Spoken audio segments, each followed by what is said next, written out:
Hello, welcome to today's podcast of The Record. We're glad you're listening in again. We hope you had a great summer vacation and are now ready for more exciting episodes on the topic of cultural change. Ire, have you been away? Yes, I was in the USA, but that was more of a culture clash than a cultural change. What do you think? Shall we briefly summarize what we've been talking about since June? Yes. We had our first episode with Thomas Frick. We talked about strengths. Then we asked Jörn Harder whether a CFO is allowed to make mistakes and got his view on the error culture at Siemens. And then, just before the summer vacations, we spoke to Tobias Eismann about why creativity is important for change. And today we're talking about the topic of growth mindset. Exactly, and that's why we are particularly pleased to welcome Susan Bregenzer as our guest today. Welcome. It's great to have you here. Yes, I am happy to be here. Thank you for letting me be here. Suzanne, for those who don't know you yet, would you like to briefly introduce yourself? Yes, with pleasure. Well, I've been with Siemens for a very long time, 22 years now, and I've spent the last few years working intensively on transformation as an organizational development expert and have been very active at SI for the last 3.5 years and have been in a global role since the 1st of January. As Ire said, we want to talk about the topic of growth mindset, and I think that suits you very, very well. What does growth mindset mean to you personally? I believe above all in keeping an open mind. In other words, thinking creatively, daring to try new things, not being too afraid to get things wrong. In other words, really being prepared to make mistakes and learn from them, and thus be able to grow in a completely different way than if we always try to get everything right at the first attempt, because then we only take small steps. How do you exemplify this? So even in everyday life, it's such a mindset issue, but how do you incorporate it into your everyday life? How does it help you? So on the one hand, I try to be very authentic. Sometimes I succeed better, sometimes less well. But I think in the majority of cases, I am who I am, and also say, I don't know that. I don't know that. I don't understand that. I've never heard that before. And on the other hand, I also invite my colleagues, but also friends in my private life to be who we are, because then the whole thing is easier and we can support each other in areas where we can complement each other. So it's all a matter of attitude? Not only, but a lot is probably a matter of attitude, yes. Can you give us a specific example of how a growth mindset has helped you to face a challenge, either personally or at work?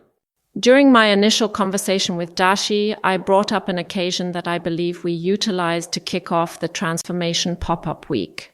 This event occurred while I was still in Munich, working with the transformation team alongside my esteemed colleague Barbara Engel.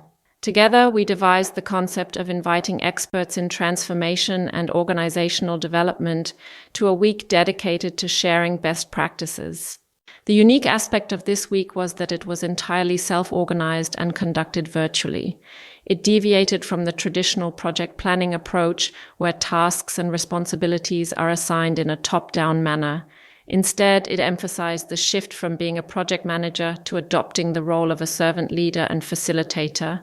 I had never experienced such a role reversal before, but I thoroughly enjoyed working alongside Barbara in this capacity. It was like taking a leap into chilly, turbulent waters because challenging your own assumptions and thought patterns naturally pushes you beyond your comfort zone. Those who are interested can read about my experience on LinkedIn, where I described feeling drenched in sweat and grappling with fears. However, I firmly believed in the value of doing things differently. In hindsight, both of us came to the realization that this entirely new approach was worth every bit of risk involved. Within a span of 6 weeks, we managed to gather over 6,000 participants from all around the globe, making it an incredibly successful week of sharing best practices. Each partner in their respective regional hubs contributed to the design of the event, ensuring it was tailored to suit the specific environment. Achieving this level of efficiency and effectiveness would not have been possible if we had followed a traditional centralized project management approach. However, it is crucial to mention that not every task can be successfully executed through such self-organization. The topic needs to be suitable, and the skills and expertise of the people involved play a significant role. This growth mindset that Barbara and I embraced enabled us to fully immerse ourselves in the process, even during the most demanding moments.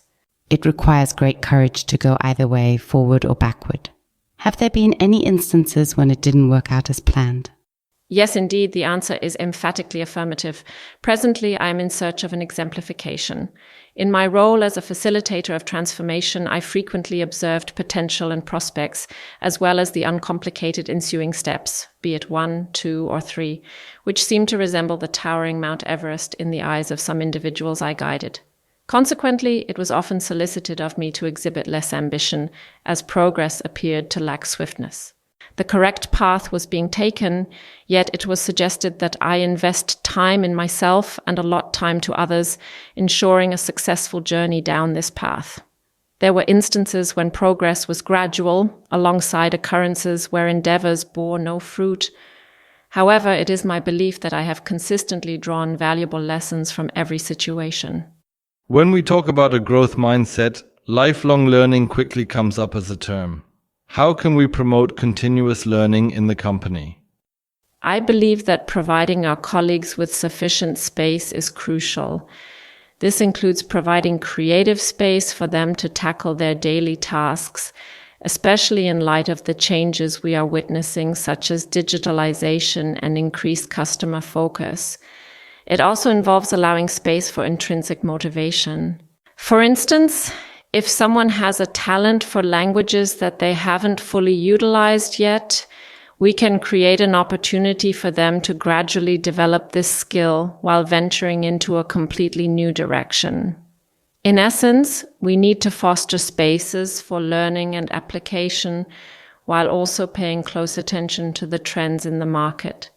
When we hear about our competition or partners embracing digitalization, AI, or even quantum computing, as a colleague mentioned this morning, we have a choice. We can either brush it off and ignore it, or we can take it as a cue to explore further and perhaps seek guidance from someone who has always been at the forefront of innovation. This lifelong learning, have you also had dealings with people who don't know anything about it? Yes, I believe that socialization plays a role in this matter. Some individuals may have been instructed not to be curious or investigate other matters, as they are currently focused on their job and have no need to be concerned with anything else. Experiences like these tend to discourage people from thinking creatively or stepping outside of their comfort zone.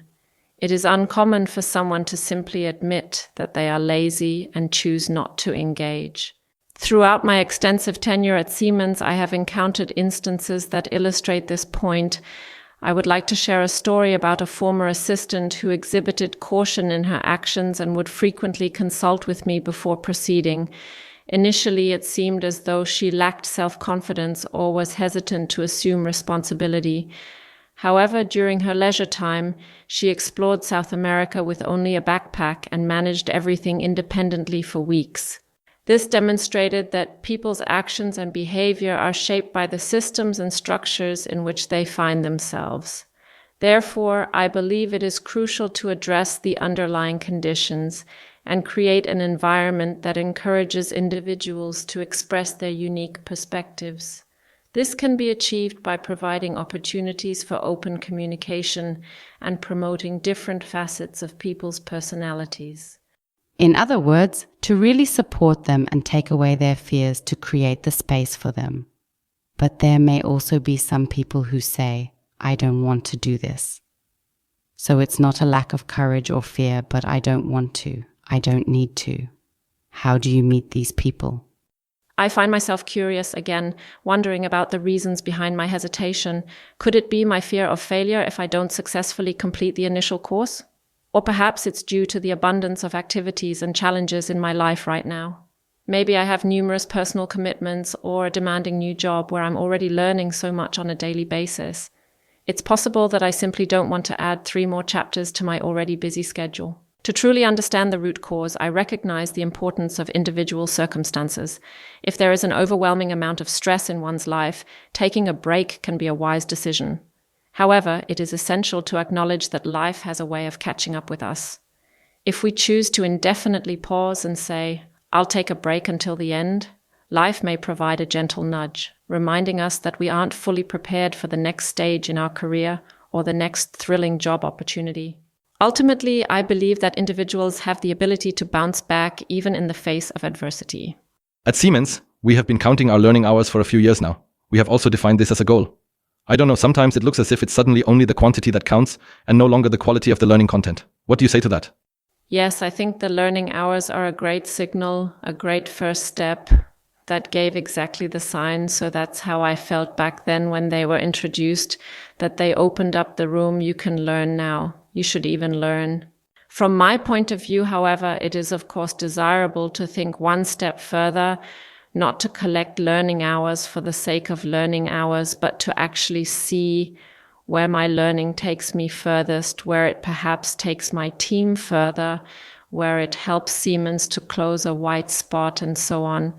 So there are input goals, that's the learning hour. I first count how many I have, but then of course there are also output or impact goals, i.e.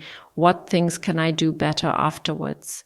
Where do you get your ideas from? So to be innovative, so you see constant development and you have a secret recipe that you would like to reveal to us.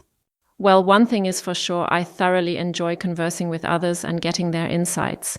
I find great joy in asking thought-provoking questions and also exploring new things, which sometimes leads me to be a beta tester with both positive and negative consequences. Additionally, I possess an inherent inclination towards thinking outside of the traditional norms. You could say that my brain cells are wired in a rather creative manner, allowing me to generate solutions that are not limited to conventional methods. These solutions can range from practical and pragmatic to slightly more intricate, but I am always keen to offer suggestions. Speaking of innovation and trying out new things, what have you brought us today? I recently purchased a grapefruit-flavored, non-alcoholic shandy from Migros called Kalanda. It's a new discovery for me, and I'm intrigued to try it, even though it seems to divide opinion. I'm unsure if it will be universally well-liked, but it's worth giving it a shot. That's what we should do. Cheers. Oh, Ire, speaking of which, now we have the can again. You said in the first episode that you prefer canned beer or canned drinks. That's right.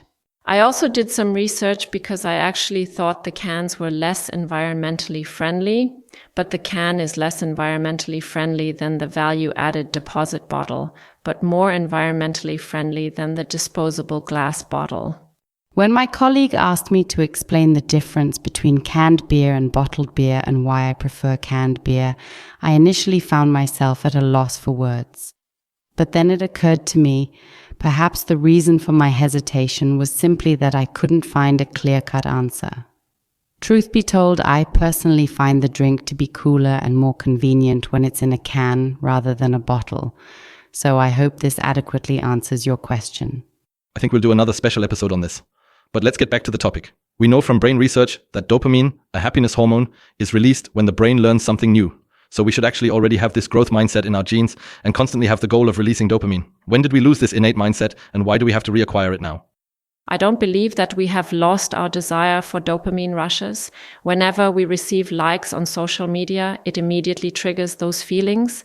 Now, even in MS teams, we can get likes, making it even easier to get a quick dopamine rush with a small comment. It's much simpler to get that instant satisfaction than if we were to put in the effort to read a book, attend a course, or engage deeply with the subject.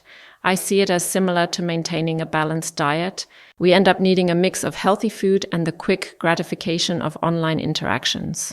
I think that's very nice. Very nicely summarized. I have one more question. Is that what we do as a company here at Siemens? We do a lot. Yes, opportunities for further development, digital learning hours. Are we doing enough as a company? I firmly believe that no matter how much we achieve, it is important to continuously strive for a sense of accomplishment.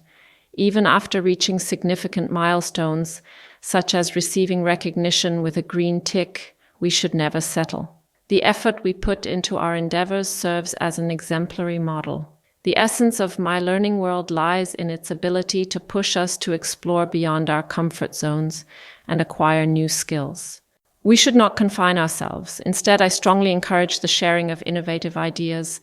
By continuously learning and adapting to market changes, we cultivate resilience. Unfortunately, we have almost reached the end. I have one more question. If you had the opportunity to change something, what would you do? I strive for a higher level of trust by setting it as the standard. This means adjusting our systems and processes to be less punitive when we make mistakes. Instead, they should provide support earlier in the process, allowing us to minimize errors. Collaboration with others would be encouraged, enabling us to tap into collective energy. As a result, we could invest our efforts in the matter at hand and continue to make significant progress. We understand that the environment we operate in and the people we work with serve as a safety net, which offers support rather than punishment when things don't go according to plan. I think that's a very nice thing to say, and we'll raise our glasses to that at the end. Susan, it was great that you took the time. Thank you very much. Thank you very much. You're very welcome. Thank you very much. Cheers. Cheers.